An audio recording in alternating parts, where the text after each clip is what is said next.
மும்முனை போட்டி, 4 முனை போட்டி அப்படிலாம் சொல்கிறாங்களே, சரி அவங்கள பொறுத்த வரைக்கும் அப்படியே இருக்கட்டும். அதில் மாபெரும் மக்கள் சக்தியாக நம்ம அணி ஒரு பக்கம், அடுத்து திமுக தலைமையில் மற்ற கூட்டணி கட்சிகள் ஒரு பக்கம், அடுத்து பாஜக தலைமையில் மற்றும் பலர்.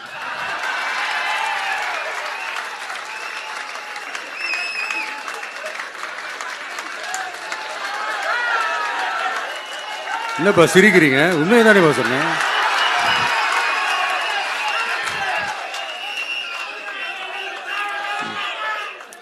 ஸோ இப்படி எத்தனை சக்திகள் எத்தனை பேர் வந்தாலும் திமுகவை வீழ்த்துறதுக்கு மாபெரும் மக்கள் சக்தியான நம்மளால் மட்டும்தான் முடியும்.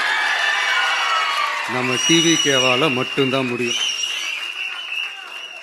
ஸோ இப்படி இருக்கு.